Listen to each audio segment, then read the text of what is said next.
Welcome to Dot Social, the first podcast to explore the world of decentralized social media. Each episode, host Mike McHugh talks to a leader in this movement, someone who sees the Fediverse's tremendous potential and understands that this could be the internet's next wave.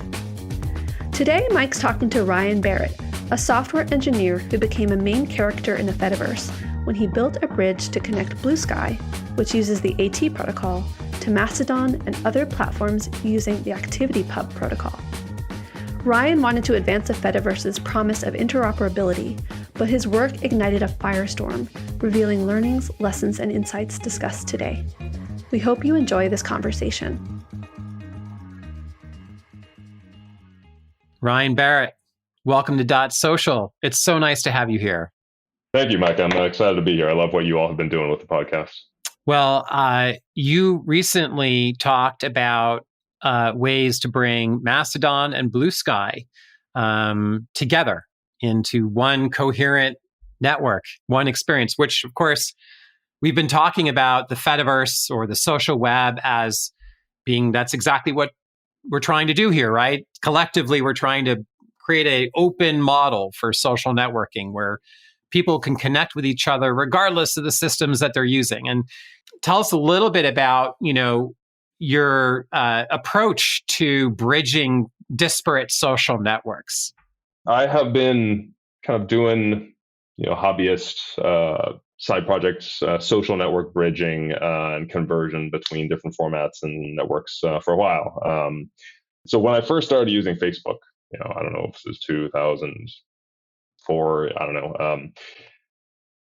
I had a blog, a little website at that point, and I feel like Facebook was cool. You could find other people, your friends. I hadn't used MySpace much, but I immediately got that whatever I posted there, like at the end of the day, it wasn't under my control. They could change how it looked, whether it showed up to friends, that kind of thing.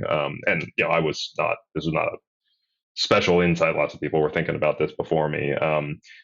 But so I ended up saying, okay, well, that's fine. It's where I can connect with lots of people, but I want to make sure I have some sense of ownership and control over what I write, what I post there. And so I would generally post to my website first and then copy and paste the post to Facebook and then to Twitter and other places. Okay, fine. Blogging in general and individual personal websites went through this arc where initially, early 2000s, the heyday of blogging, you write a blog post, people might see it in their feed reader or just go to your website and see it. They could post a comment and everyone would talk in the comments. Great. As social networks took off, people started posting, writing blog posts and then posting a link to Twitter, Facebook, etc., to reach more people. It's great. But then more and more people would comment on those social networks. And so the conversation would get fragmented, one. And then two, you wouldn't have it on your blog itself, which was unfortunate. And so the first big bridge I built and still run, Bridgy, let's call it Bridgy Classic, basically did what we call backfeed in the indie web. Basically took the replies, comments, likes, reposts, other things, and brought them back. And so they showed up on your blog and the conversation there was kind of unified again and you had a copy of it. And so that has been mainly through the indie web community. And it's a small side project. This is not a business or anything, but it's got, 5,000-6,000 people using it and they like it. And so that's been good. Fast forward to 2017, and the first kind of wave of growth of Mastodon and the Fediverse was taking off. And I had followed that through the standards bodies because I'd followed some of the earlier standards in this space, Open Social, O status. I really liked the idea that this kind of trying to unify and bring back our content from centralized social networks that were proprietary. They had APIs, but they were proprietary. We try to do that with more open standards instead. And so I built a new one and kind of confusingly named it Bridgy Fed, that instead of using each social network's own API, talked O status and then eventually ActivityPub and did the same thing. It would kind of show your blog posts on the Fediverse, bring back replies, likes, that kind of thing, just using those open standards. And so originally shipped it with O status, then at ActivityPub, and recently have started working on Bluesky or App Protocol, Noster, others. So yeah, that's been good, and that's been useful for people. I re-architected it over the last year or so to be to kind of be a general purpose converter. So not just between websites and these protocols, but between any two open protocols. So not just from websites to Fediverse, Bluesky and Nostr, but from Bluesky to Nostr to from any of them. And yeah, so the initial Bluesky support was ready and done. And they started federating. They finally turned on federation for their own protocol, which was kind of a key step that I needed for this to ship. And so I said, they announced that I'm going to be able to ship this. And so I announced the post I put out that got a lot of people's attention was, hey, I'm excited to launch this soon within a month. Here are some details, probably not enough details, but some information. Here are the docs on the site. And if you want to opt out, if you don't want to be federated into the Fediverse, even if someone into Bluesky, even if someone over there follows you or interacts with you, here's how to opt out. Right. And a lot of people did not like that, and I heard about it. Right. Yeah, all hell broke loose. Yeah. And I definitely want to get into that. But just to probe a bit more on why you built this and what your goal has been, I think what's really interesting is the original motivation is to connect people back to the creator who wrote a blog post. And those conversations were being fragmented across these other social networks. To me, one of the things that is really interesting about what you're trying to do here is make RSS two-way, right? Like RSS was really about syndicating content out, but there wasn't this notion of kind of enabling the connections back to all sort of accrue to the same place. And I'll follow a blogger, for example, in one place and just have then be able to see that blogger, and interact with that blogger no matter what apps you were using. And that I think that just that alone is a breakthrough idea.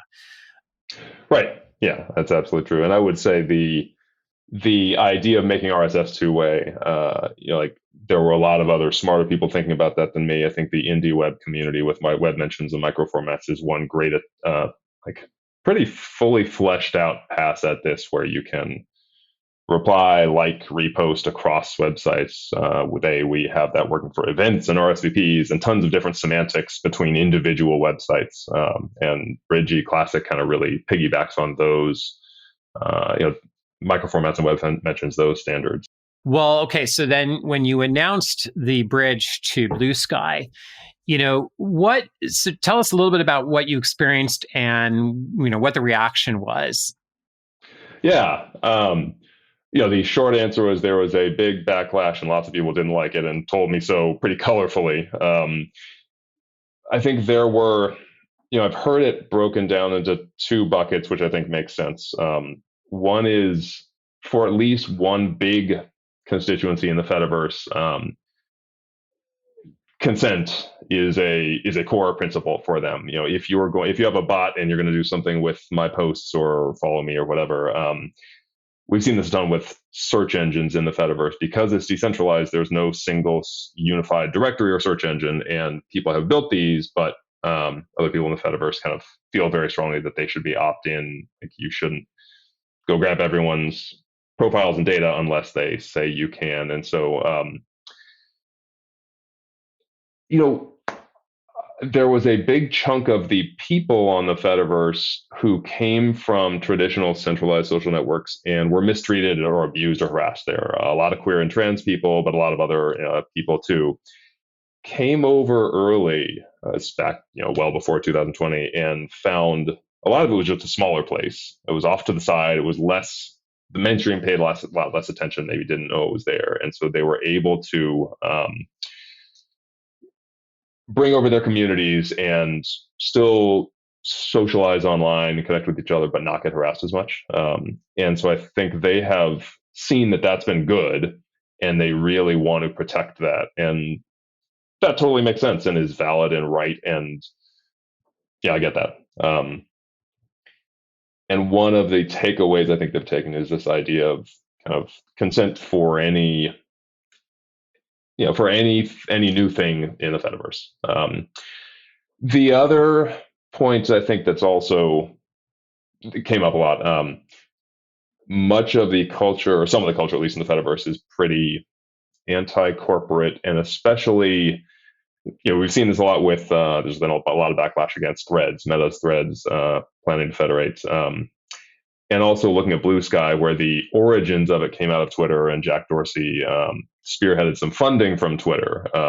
He wasn't involved for very long. He's now, I think, on the board, but very personally has basically just advisor shares, not a significant stake, and he's more interested in Nostr and other things now. But I think for a lot of people, Bluesky itself is tainted both by that and because it's a company, even though it's a PBLLC. And so, looking back at how I phrased that post, I specifically said opt out, which is kind of against a lot of this desire for consent. And I knew that going in, and I kind of had some sense that it was specifically about search and discoverability, because people see features like search and quote tweets, for example, as enabling the kind of harassment they came to get away from. And so I was probably a little too naive as thinking that was specific to search or global indexing and not everything, and excited for it to happen. And then more people saying, oh, this is going to be great. And there were also, on the one hand, there were the people saying, this is horrible, should be opt-in, how could you not know? But then a lot of other people kind of looking for the open protocol, open connectivity warrior to stand up to them and say, no, that's not how the network works. It's like open protocols, like anyone can build on them, you don't need permission, etc. And I'm not that warrior either, And so it was a much bigger discussion than me. I and this project were clearly a trigger, but the conversation transitioned gradually from, we may hate this thing in this guide, but there is a bigger tension and mismatch between people's expectations and how the technology actually works, that independent of any bridge, we kind of need to think through and figure out better. Right. Exactly. I think that's very well put. There are a lot of knobs and dials that you can set in the Fediverse, right? And you have control over them, which is one of the things I think that is very appealing to people. If they've left another social network because they were being harassed or abused on that other social network, they want to be still social, but with controls, right? They want to be able to dial in their experience. You have other people who are leaving social networks now after Twitter and Elon and all of the craziness that happened there. That's different motivations. They have different expectations, right? Their belief is why doesn't this work like Twitter? What's up with this federation thing? This seems complex and hard. Why do I have to pick a server? Feels like we're approaching a moment where we need to do more to understand what are the most important knobs and dials and what should the defaults be.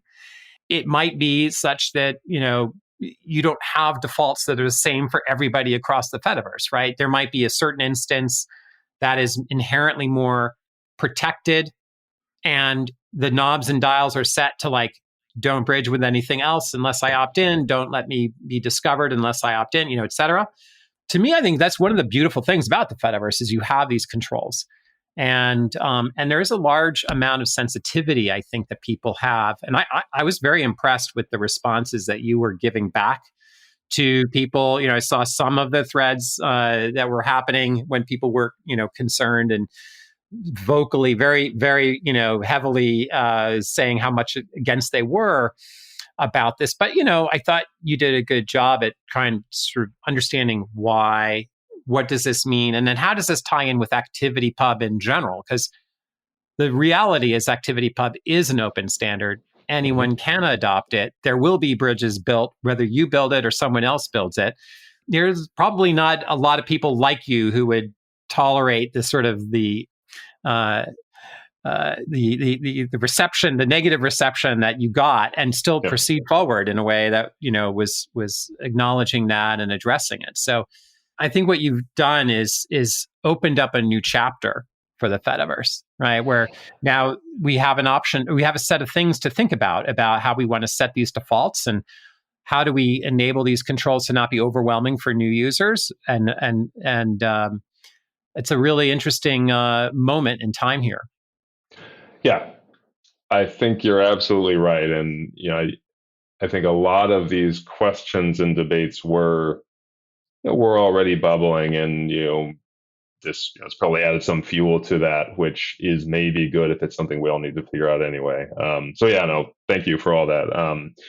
I think your points about like needing to give people and communities more controls over this is absolutely right. I think one of the biggest questions we don't have a clear answer to in the Fediverse is like which federation is okay and not okay. And so a lot of people have strong feelings about that. A lot of them disagree. A lot of them don't match what actually happens under the covers right now. So I mean, some interesting thought experiments. Threads a while back announced they're going to federate. Obviously, tons of people didn't like that, and have already planned or already have blocked them. It's interesting, though, generally, I didn't see any calls for Meta to make Threads opt-in from the Fediverse side. Like each Fediverse user would have to deliberately go choose to, like, yes, I want to federate with Threads. Like, people got that it's another server. And federation with this open protocol, like right now, is by default opt out, right? You set up a new server, you don't need to get existing people on the Fediverse to opt into federating with you generally. At least for most servers, the way they're set up. Likewise, Bluesky has not said they're planning to add ActivityPub natively. They got enough to do, but I expect the same thing would have happened. Lots of people would have disliked it. Not many people or anyone would have called for them to make it opt-in per Fediverse user on the Fediverse side. And so bridges feel different to people somehow. But I'm still working through and talking with lots of people and trying to understand that, that feeling. We're getting at a few really important things here, right? One, which you've alluded to, is what are the expectations set when you join an instance? What is your modality? Are you trying to get access to the entirety of the Fediverse? You're thinking of it as a replacement for Twitter, an open version of Twitter that doesn't have the same level of, control challenges that Twitter brought? Or are you thinking of this as a much more finely tuned, controlled place to do social networking at the level that you individually want? And the instances right now that we have are, they all have different rule sets, and the owner of the instance can change it, depending on what they think. And so, they may have decided we're not going to federate with Threads. There are people that join that instance that might say, hold on a second, why are you deciding for me that I can't see Threads content? That's crazy, right? I want to see Barack Obama's posts on Threads. He's on Threads. I want to see those, right? So there's this instance expectations. There's also a set, I think you also alluded to, which is the engagement model across the Fediverse. So let's take quote posting, which it feels terrible to have, your conversation lifted up and brought to someone other thread and people commenting on it. You had no idea it even happened until later. Sometimes it can be great. Sometimes it's a great way for discovery, right? But when it's used for bad purposes, it's really disruptive. Sure. Another example of a vector here that people are very worried about is people just replying to them. They might be on Bluesky, or they might be on Noster, or they might be on Threads, and people feel like, oh, well, there's bad actors over there. Of course, there are bad actors in Mastodon too, right? So, there's this sort of reply pollution that you can get. And there aren't controls to say, I don't want to be quote posted, or I want to have to, I can undo a quote post if somebody quote posted me, or there is no mechanic right now for saying only people who follow me can reply. Right. When I was following along the conversation, for Bridgy Fed, a lot of people would bring up these examples, right? What if somebody mentions me? What if and I can't block them because they're on Bluesky or whatever? What if I'm quote posted, over in Bluesky? I don't like that. So it does feel as though we need to solve kind of for both of these things, right? What's the instance expectations and the defaults that these instances have?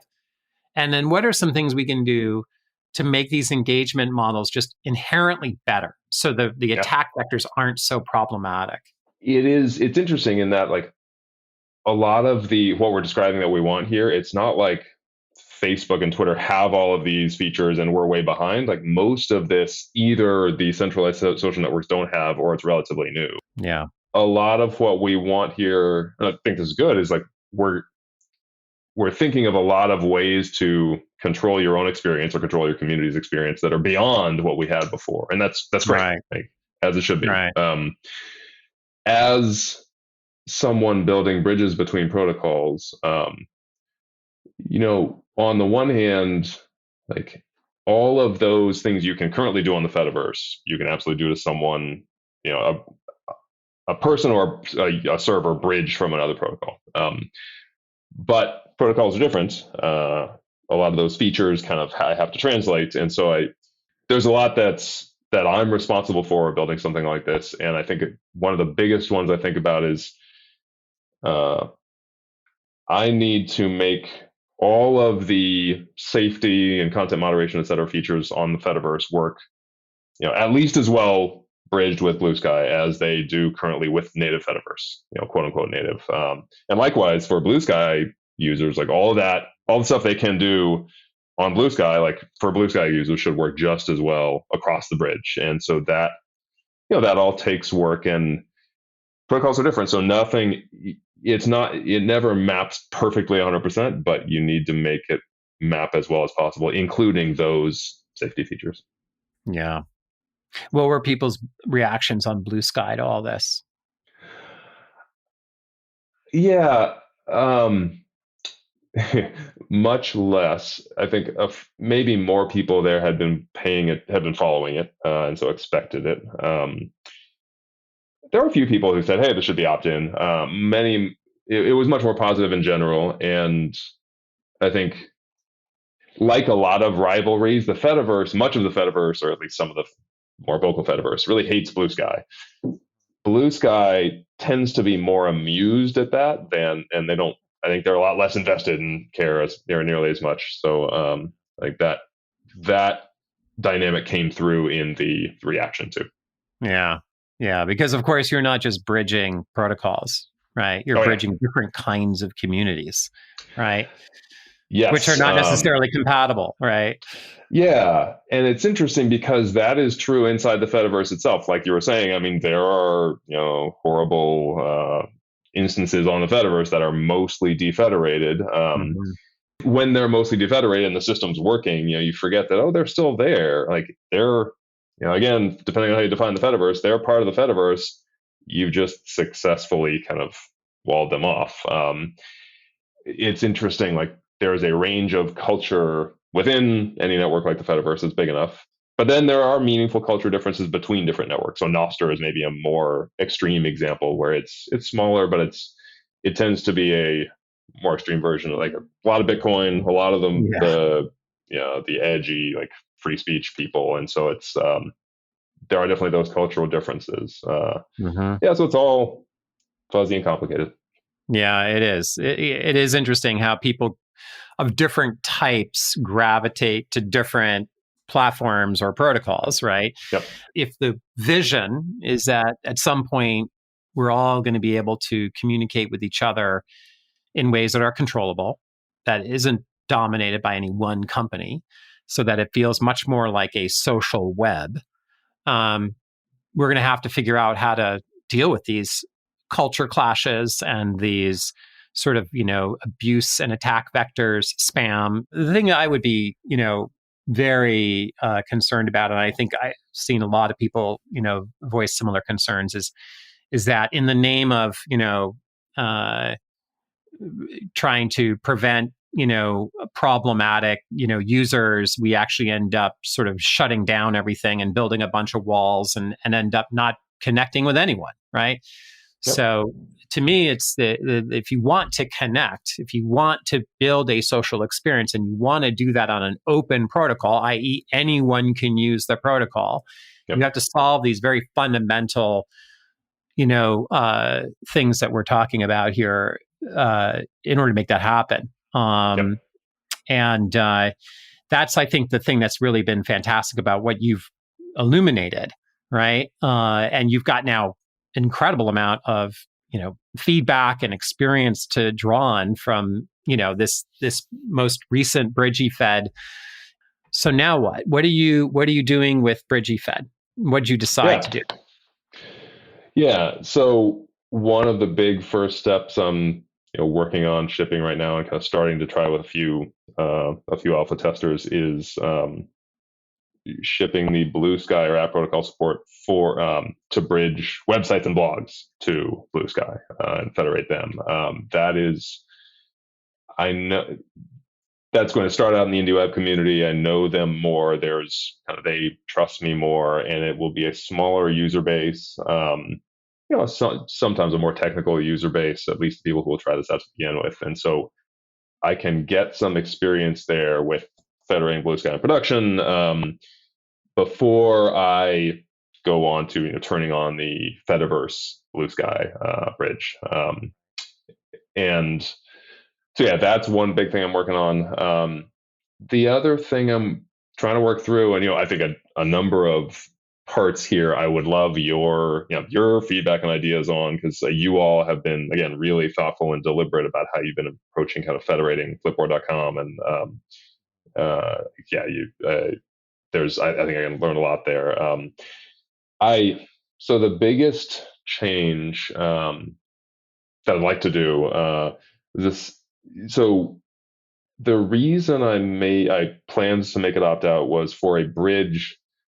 There's this cold start problem, and that's not a great name, but it's not enough for, like, if you opt into a bridge, but no one else has it's not enough for you to use it for yourself. Like, the point is you want to follow someone else, interact with someone else on the other side, right? And so I'm under no illusions, even after this backlash and attention, that I think most people will never hear of Bridgy Fed or use it, and that's totally fine. Like, this is a little side project for me. I'm spending money on it. I'm not making money from it. I'm not looking for huge growth or even like big growth. A user base in the thousands would be great. But for it to be useful, like, if those few thousand people can only follow each other and interact with each other across the bridge, that's not very useful, because the vast majority of other people they want to follow and interact with won't be also part of that thousand. And so, yeah, there is this cold starter network effect that's like, you need to be able to see and talk to more people for it to be useful at all.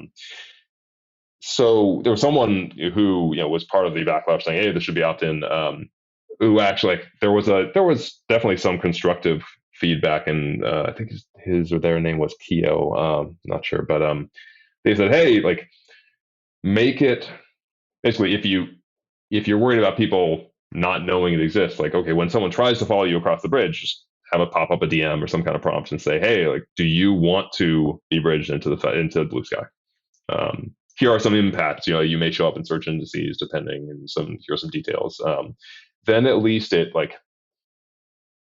doesn't depend on the PR and outreach to get enough people to sign up. Because the example I looked at was Mastodon and search there, and people opting into search. They originally planned, per instance, full text search to be opt out, but there was a similar backlash, and so they switched it to opt in. Huge outreach PR campaign on that point to get people to opt in, and those numbers are 5 or 6% right now. 5%, 5 or 6% of people on Mastodon have opted into being found in search. Something like that. Yeah, that order of magnitude. Maybe it's 7. I don't know. And absolutely, plenty of the 94, 95%, knowingly chose not to. But my guess is the majority of people on Mastodon have never heard about that setting at all. You got to go dig into settings 5 levels deep and find it. And so most people just never knew that there was a choice to be made there.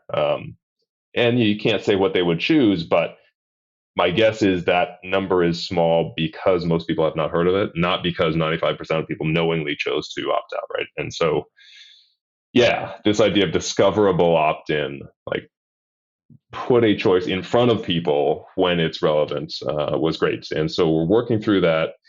Well, I very much appreciate the exploration of all these different approaches. I think the reality is that the vast majority of people on the planet do not have any idea about opting in to be searched or to be, federated, or they have no idea what this means, and they won't. They're just not going to know. Yep. It reminds me of the early days of email, right? Where, it used to be that you could email people just on your server and, but, the internet changed all that, right? You had, you have different protocols. You have POP3 and IMAP, SMTP. There's all these different approaches to doing email, but it all just works now, right? Somebody's using an Exchange server or a corporate server or a private, ISP or something. The emails work. And that's the power of email. You can email anyone and they can email you. Now, you do have downsides with spam and other kinds of challenges that can happen with that, right? Which, are things that need to be, continually thought through. There's all sorts of work that's been going on that front, on the AI side and so on. But nevertheless, email is pretty important. It's a pretty foundational thing, right? And I feel like with the social web, the Fediverse, the idea of an interconnected social graph where people not owned by any one company, where people own their own connections and they're in control of their connections. That is the promise here. But you'll never get to that point if everyone has to opt in to all these different complex settings. It just would never happen. Like if I had to opt in to, I want to be able to allow people to send me email from Exchange, but not from CompuServe, right? Like it would be email wouldn't have happened the way we know it today. So that's the thing that's so challenging here. And, I think, you've been looking at this from a protocol level. I've been thinking about this from a product level. Flipboard, we've been thinking about this from a product level because we do allow Bluesky and Mastodon and Flipboard to all coexist in the same user experience today, and try to handle that from a UI point of view. And we're doing that through API integrations, not through the pure sort of protocol level that you're doing.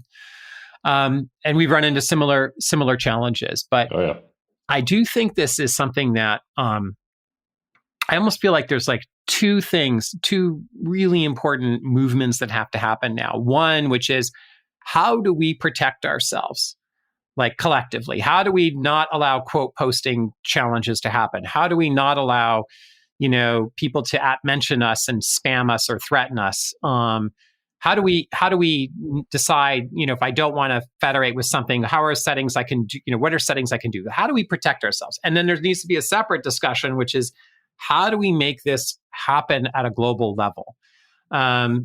Honoring those protections, right? Yep.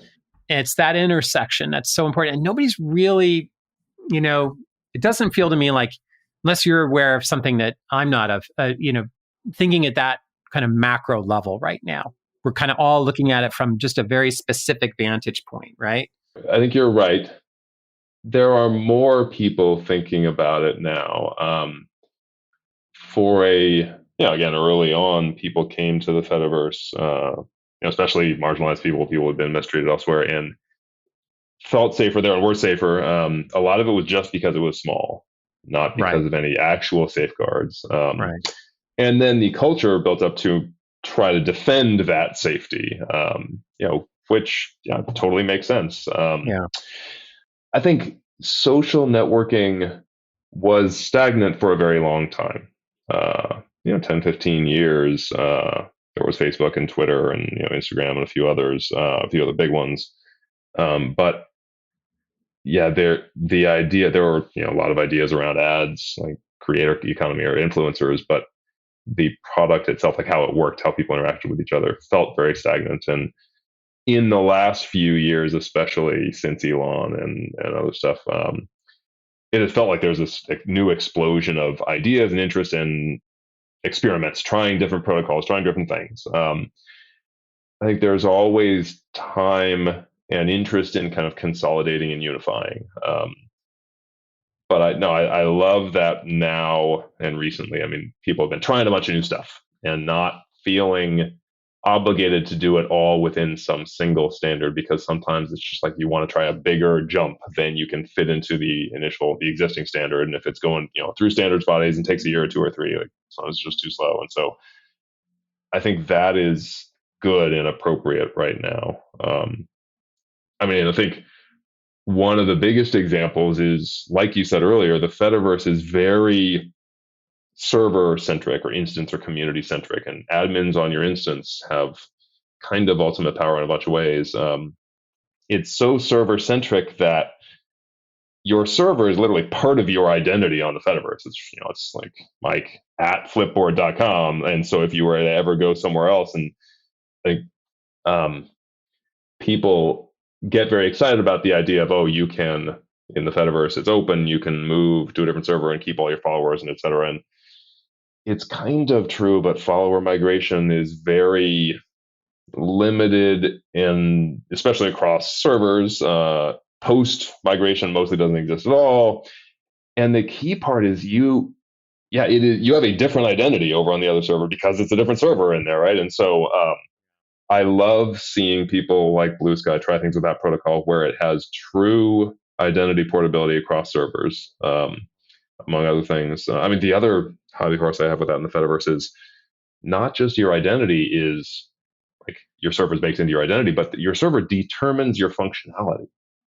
So if you are on Mastodon, like most people in the Fediverse are, you can't write long form blog posts and federate them. You can't do link aggregation like Reddit style, like Lemmy or Kbin. You can't use a YouTube style video posting interface. These all exist on the Fediverse, but not in Mastodon. And if you're on PeerTube, which is the Fediverse YouTube, like again, you can't do blog posts. You can't really do microblogging, and so that feels especially limiting. And it was true before. If you had an Instagram account, you couldn't go tweet on your Instagram account, but if we are so excited about these being open and interchangeable and compatible, that feels like something we can and should do better at. Mm-hmm. Yeah. It is. Your point about the sort of Fediverse Mastodon world being very server centric, right? The instance model has been both good and problematic at the same time. It's probably the number one thing that's restricted Mastodon's growth. A lot of people came to Mastodon early on and then were like, wait a minute, I have to choose an instance. Mm-hmm.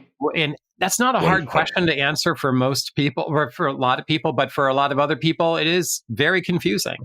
And then I think I remember when a friend of mine joined Mastodon and I was on Mastodon and they were like, I can't find you. And I'm like, just search for me. And I'm like, I can't, how do I follow you? This makes no sense. I'm out, right? Yep. Yep.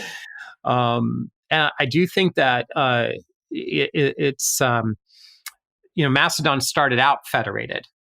And that had lots of good things, but also all of the sort of, UI challenges that we kind of discovered along the way. Whereas Bluesky did not start out federated, nor has Threads, right? It's been their own thing. Then they're gradually federating from there, right? So they start out with working the same way normally most people would expect. Oh, I create an account. What's your handle? Okay, I can follow you. I can search for you. It just works, right? There's no picking of a server.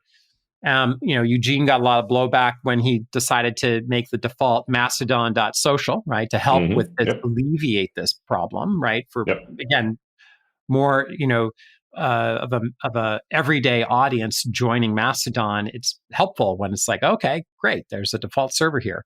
So I think this is the key challenge is that you got Bluesky that wasn't federated that is now federating, Mastodon that was heavily federated but now kind of needs to sort of patch up the federation UI challenges. And I feel like we're going to be able to get there. I think the work you're doing at the protocol level and the work that other folks are doing at the application level, we're going to figure out a way to make these things come together. The key is, while also still preserving the controls that people want and need, but making the whole experience simpler and easier for normal people like my mom or my teenage girls to be able to understand. I think that is the hope, and obviously there is a lot to do, and a lot the Fediverse can learn from. I think, again, people on the Fediverse often don't like the Twitter, Facebook, etc. But man, they got very good at some specific UX challenges and product decisions. And I think you see this in some of the stuff Eugen and Mastodon and other projects are doing, where they're learning from that. And we can say, those companies and people had flaws and problems, and made some big mistakes, but also there's stuff that we can learn from. And like you were saying, with not just functionality but kind of safety controls, we have a ton of ideas and things we can do better than they had in their baseline. Going back to consent-based federation and opt-in federation, like you mentioned the blowback Eugen got for kind of defaulting new users to Mastodon.social. My guess is a lot of those people who pushed back against that were kind of a different constituency than the one saying, okay, everything should be opt-in. The blowback he got was more of the kind of open protocol warrior, saying like everything should be decentralized. Any move toward more centralization is dangerous and bad and should be resisted. And but for people who want some global search, there still is not in general in tech like usable purely federated search engine. Yeah, except there is in that it's Google. Like if I want to find somebody on the Fediverse, I just Google them. Google's already done it. Yeah, and even outside the Fediverse, I mean, there are attempts at distributed web search, and it's amazing that they've put that together and like it works at all, but it's not good. There are things that are just that you kind of need some centralized parts. Search and discovery are good examples. And so, there's a lot we can work on and improve. Yeah. I think it's, as often is the case in life, it's about balance, right? Too much decentralization is problematic. Too much centralization is problematic. There's things that both of these worlds have to offer and provide. And, we have an opportunity, which is pretty rare, to architect a completely new model for how social engagement on the internet should work. Mm-hmm. Having learned from two major eras of social, right? Email and Facebook and the sort of proprietary social networks that have evolved. And there's all sorts of lessons from both of those chapters that we can apply to this third new chapter that I think it's exciting to see you pushing on. What is motivating you personally? Why are you doing all this? Yeah. So initially, like I described at the beginning, it was scratching my own itch, and still largely is. So I use Bridgy Classic with my website to cross post into a couple of social networks and pull some replies and likes back. I use Bridgy Fed with my website to post to the Fediverse and pull replies, likes, etc. back. I'm looking forward to doing that with Bluesky soon. Right now, I use Bluesky manually. And so there's that. And then some of it is also to your point, like for the people who do want that more global connectivity, like the global town square, obviously there's been lots thought and written about it, has big benefits and big drawbacks, right? And for some people in communities, it's just like not what they want. They don't want, they don't want to be there, et cetera. And that makes sense. But for some other people, they really want that, and there's a ton of value there. You see communities like academic research who largely moved from Twitter to either Fediverse or Bluesky or both, and that kind of global connectivity where they can find people, whether they're in China or anywhere else, who are working in the same narrow field. Huge value there. And so I have no illusions that my bridges or any bridges will carry any significant fraction of those connections, but like if they do a little and then they motivate eventually this kind of unifying. Again, I think it's great that we're trying a bunch of different stuff and it doesn't all connect right now. Different protocols, different ideas. I think that's important. The way we'll get to the right setup, the right kind of user features, the right network that you're talking about is not like a bunch of kind of elites in the ivory tower, handing down the ActivityPub 3 spec or 2 spec and saying, this is it, this is perfect. It's just a bunch of people try a bunch of stuff and some of it works better or not. And then we eventually kind of unify, and that process never ends, but we got to try a bunch of stuff. And bridging is one of the things we got to try just to see, how could this stuff all connect? And then we just keep incrementally improving it. It's been interesting because we originally, way back maybe a year ago or so, when we were thinking we were going to federate Flipboard, we envisioned it as a big red switch that you flip. Like one day it'll all just be federated, right? What we realized along the way is like, well, that's the end state we want to get to, but the goals along the way are really to kind of take collections of users and accounts that make sense to federate and bundle those up and federate them, right? Mm-hmm. And importantly, what we're doing is we are doing it on an opt-out basis, right? So our users can decide not to be federated. But what we're doing is we're starting with, like, for example, all of our publisher accounts, we started to begin to federate because they obviously want to be seen by as many people as possible, right? So there's nobody who's requested to be opted out of that, right? They're all like, I want to, have more audience, please, yes. Wow, zero, huh? Zero. Okay, and we're continuing down that path. We also have, of course, people on Flipboard who are publicly curating magazines, and they enjoy informing and inspiring other people around all sorts of different interest areas. Mm-hmm. So they too also very excited about being federated, right? But that said, we also have users on Flipboard who they don't curate and they use it purely as a consumption experience, and they don't necessarily have a need to be federated, right? So why should we just go and federate all those people, right? Like, that just might be, we'd have to explain to them what we just did and why we did it, and then that might be confused, right? Yep. So it is really, the act of federating existing network with another existing network does require a lot of like careful, thoughtful steps and communication with different groups of people and understanding their motivations. And so that's what we've learned. And but importantly, one thing we didn't do is we didn't set it up as like, oh, now you can opt in to federate. Because the problem is that once you do that, very few people will do that. Yep. Very few people know about it, have the wherewithal to figure it out. What does it even mean, right? And so, that's the challenge with a straight up opt-in model, is that the vast majority of people just won't do it. And so it doesn't then make sense to do it. So those are some of the learnings we've had so far. Yeah, no, that all tracks. And it's interesting to compare this with Threads' approach, which, as far as they have said, right now they are looking at making federating Threads users into the Fediverse opt-in on the Threads side. They, my understanding is they don't have nearly as clear a kind of split between publisher, magazine publishers, curators, and quote unquote normal users as you all.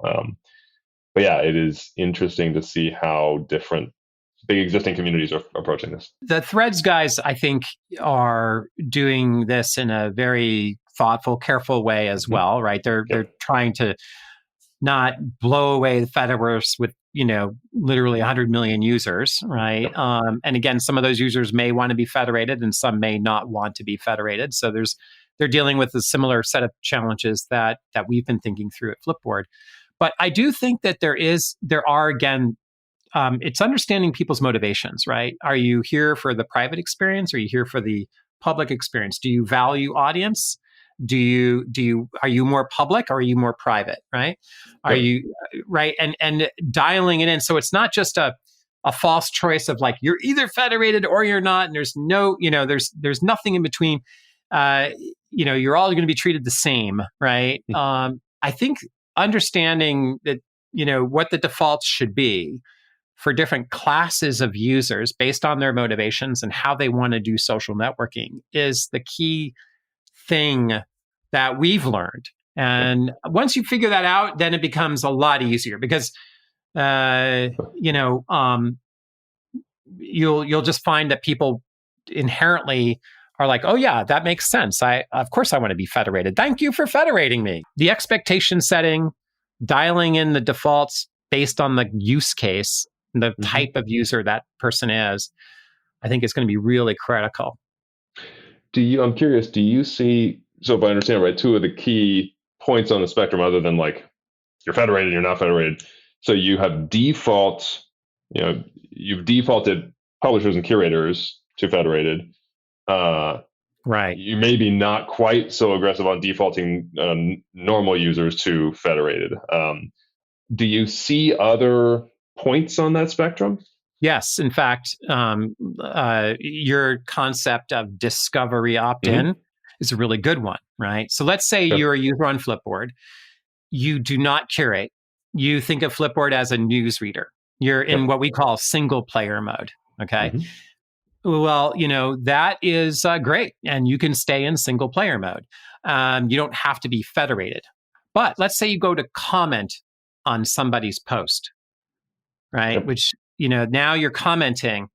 Well, at that point, we can say, oh, well, this comment can't be seen unless you federate, right?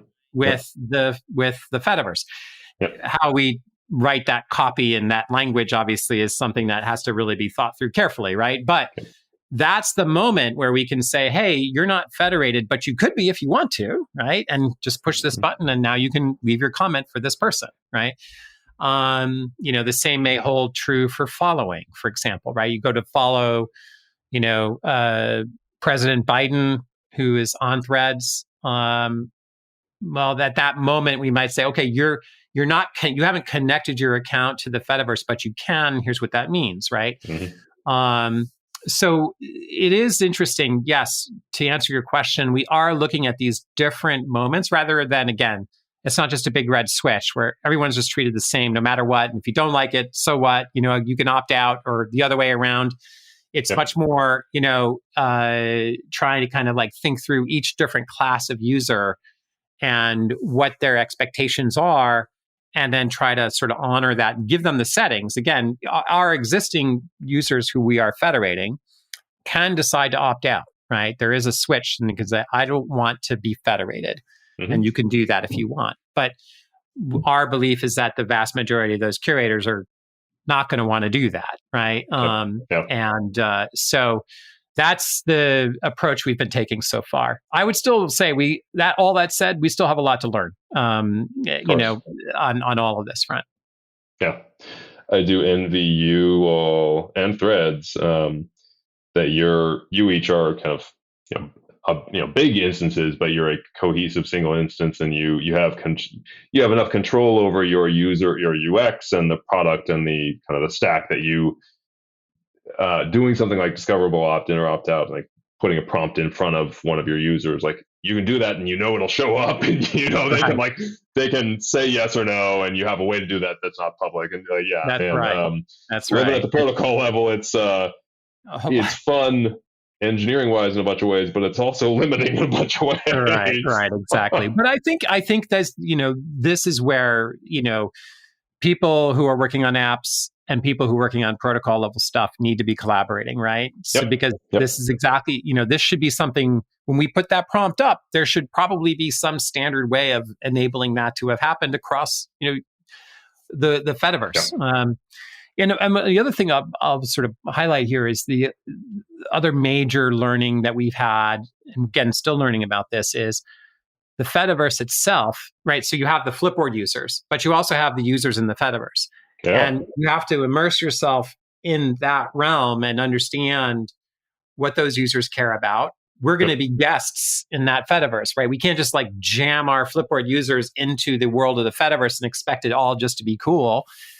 We have bad actors too on Flipboard, right? So obviously we shouldn't federate those people, right? There are people trying to spam on Flipboard, and we're constantly at war trying to shut down those spammers, right? It's every platform has those issues. So we want to try to have there be a high bar and federate the best of what we have to offer, right? And we want to honor and respect, for people in the Fediverse, like if they want to block or they want to defederate or they want to, have a say in how we're being perceived, in the Fediverse. We want to honor that. A good example of that is when we started federating, my account, I had like 36,000 followers or something from Flipboard. I don't have that many on Mastodon, like 3,000 or 4,000 followers on Mastodon, but it made it look like I was this like huge account on Mastodon, right? And I'm not, I have a much smaller following than that. And a lot of people were like, hey, this seems weird. Like the follower count shouldn't be your Flipboard follower count. It should be your Mastodon follower account, right? And there were some debates back and forth on that. But, we decided to opt for like, let's just be humble here and we'll set our follower count to 0. And now if you look at mike@flipboard.com, my federated Flipboard account, you'll see the actual number of people who followed me on ActivityPub, right? And then I have a separate follower account on Flipboard.com. If you look at my profile on Flipboard, right? And that's cool. That's an example of really trying to be receptive and listening to the Fediverse and then adapting and thinking through the strategy. Yeah, it's funny. Like it makes perfect sense, and you want to be kind of humble and like follow the norms and integrate well.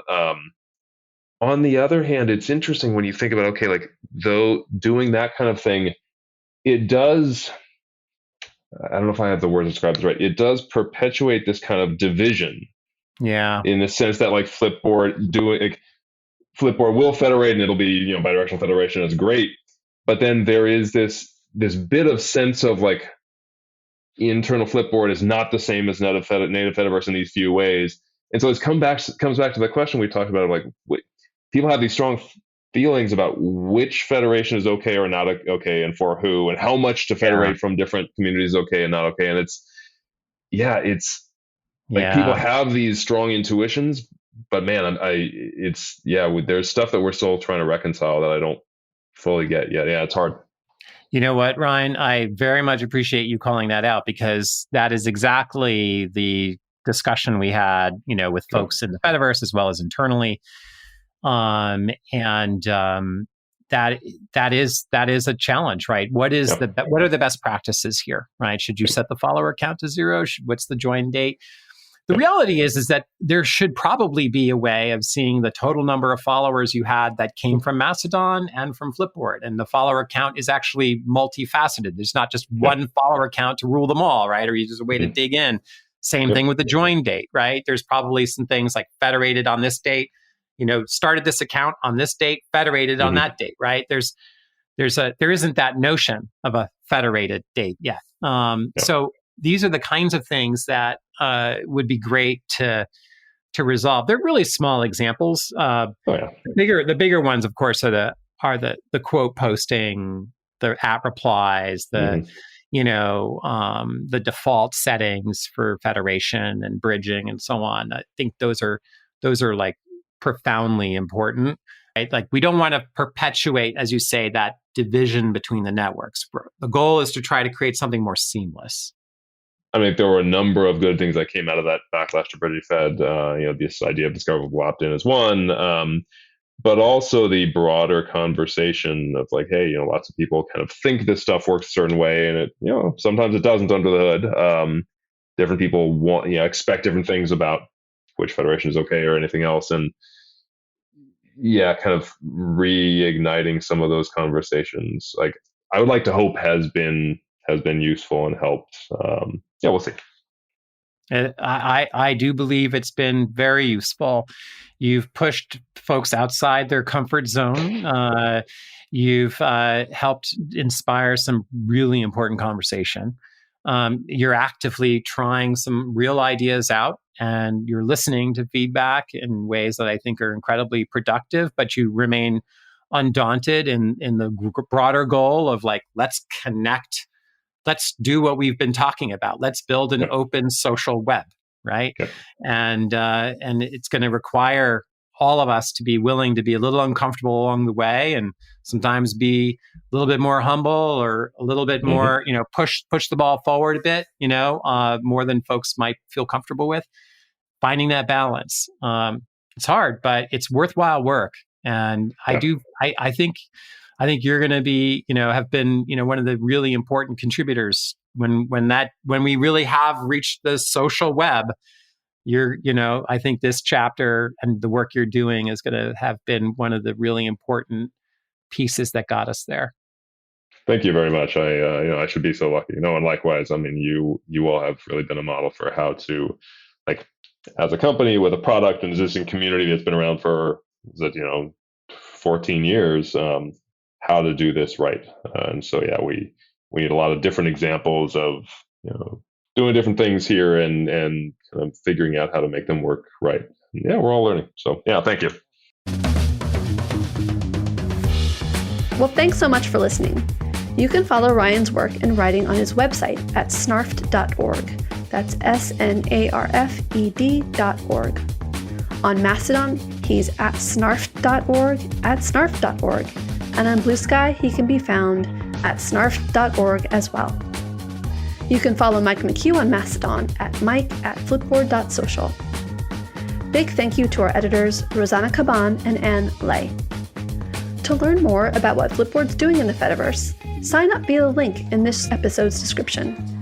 Until next time, we'll see you in the Fediverse.